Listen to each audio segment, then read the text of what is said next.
go right back to our phone callers. Next up, we'll talk to Jim. He's listening in St. Louis, Missouri on Bod Radio. Hi, Jim. Hi, thank you for taking my call. You're welcome. I have a question. I have a lot of friends who believe that law should reflect religious beliefs, be it Christian, Christian beliefs. So they believe that, say, for example, homosexuality should be illegal and punishable by jail or even, worse means. I want to know what your take on that is. How, we have separation of church and state, how, as a doctrine in this country, but, how should we look at that?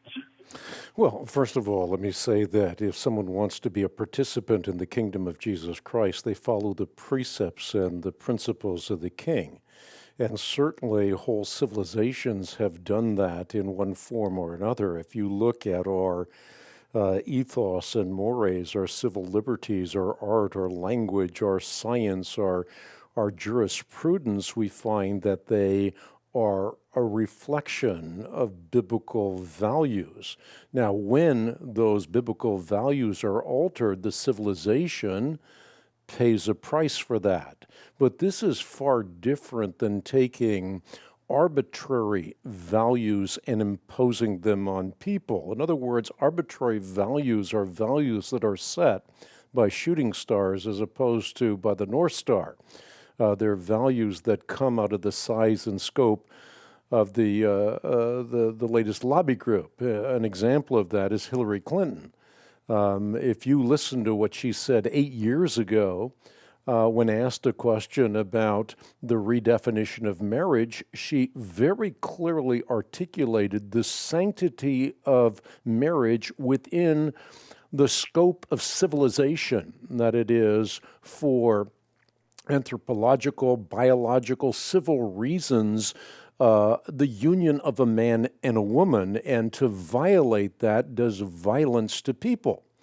Now, she sets her sights by shooting stars, and the mood of the country has changed. So now, if you ask her the same question, she'll answer it completely different because, again, there's no mooring. There's no root or grounding in some objective frame of reference, and I think therein lies the problem. Yeah, and my opinion is that you have to be very careful about creating,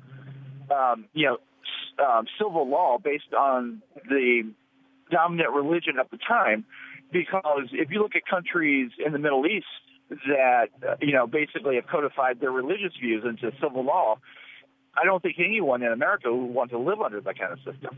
Well, you're absolutely right about that. I mean, there's no question that we would not want to live, for example, under the law of Sharia. If you want to get some kind of an idea of what that looks like in the 21st century, just look at Brunei. The Sultan of Brunei is in process of imposing the laws of Sharia. In fact, the first phase was implemented in 2015. It includes fines and prison sentences for crimes such as pregnancies outside of wedlock, propagating religions other than Islam, failure to attend a Friday call to prayer. The second phase, I think it's already been implemented in the last part of this year, includes floggings, cutting off of hands for property offenses and the like.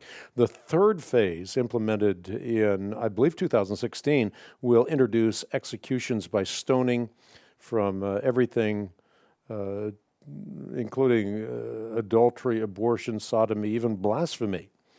I don't think we want the implementation of Sharia law in the United States. But on the other hand, what we're talking about here is ethics and morals which benefit people.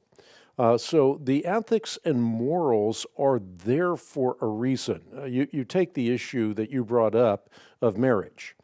The reason the sanctity of marriage is introduced in forms of law is because the innocent are being protected. For example, if you look at all sociological metrics, you see that children benefit greatly by gender-differentiated parenting. So it makes sense to have laws that reflect the things that benefit civilization, that benefit society. And when you transgress those laws, it's not about cutting off your hands, it's about cutting off your nose to spite your face, to use the analogy. It's not about physically cutting off someone's hands, but it is a recognition that when you violate certain parameters, there are certain consequences. If you buy a brand new Mercedes-Benz and use it to plow the field, the Mercedes-Benz is going to break down. You're going to wonder, how come it didn't last very long? Well, it wasn't designed for that. So when you use your body for things that it was not designed for, there are consequences to pay. And so the jurisprudence seeks to save people from the consequences of their own immoralities. You're looking now at the changing of those laws in many ways. I was just reading an article in the newspaper in Canada. They have a new prime minister, and the new prime minister is instituting new and liberal policies, including you can now sing "O Cannabis" instead of "O Canada." A true and faithful, "O Cannabis," because the cannabis plant is going to be legal. You're going to be able to smoke and eat and partake of marijuana. Well, we still have laws against that because we think that those laws protect people, and that's the idea. The idea is the laws protect people. Yeah, and I agree. I think that is the way the law should work.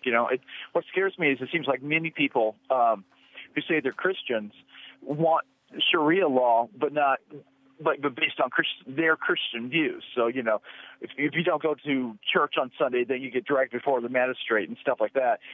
Just like you were talking about in Brunei, and that just we live in a pluralistic culture. We therefore respect those that disagree with a Christian worldview, but that does not in any way negate the fact that the Christian worldview has strongly influenced the ethos and mores, the civil liberties, and the other things that I mentioned, jurisprudence and so forth, in Western civilization. And I would say that, by and large, when you look at our system of jurisprudence, you'd probably put it up against the jurisprudence that you'd find anywhere else in the world. So that influence has not been a negative influence, but a very positive influence.